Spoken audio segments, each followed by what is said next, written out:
રાજકોટ મહાનગરપાલિકાની તિજોરીમાં 1/4/2025 હાલ દિવસ સુધીની અંદર 1,92,359 અરજદારોએ મિલકત વેરો ભરેલો છે અને રાજકોટ મહાનગરપાલિકાને મિલકતની આવક 121 કરોડની થઈ છે, જે રાજકોટ મહાનગરપાલિકાને ખૂબ સારી અત્યારે વેરા વસૂલાતની સારી એવી આવક ઊભી થઈ છે. ગયા વર્ષે અરજદારે 1,04,30 અરજદારોએ વેરો ભરેલો હતો અને એમાંથી 7.33 કરોડનો આ વર્ષ કરતાં ગયા વર્ષ કરતાં એટલો વધારો આ વર્ષે થયો છે.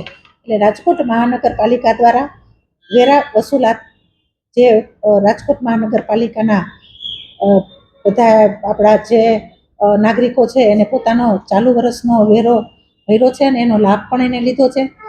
હજી કોઈને વેરા વસૂલાતની અંદર વેરો ભરવાનો બાકી હોય તો આ સ્કીમનો પણ લાભ લે અને વહેલી તકે રાજકોટ મહાનગરપાલિકાનો વેરો ભરે, તેને જ એની આવક પણ કદાચ અત્યારે વેરો ચાલુ છે તો એની આવક પણ વધારે થશે.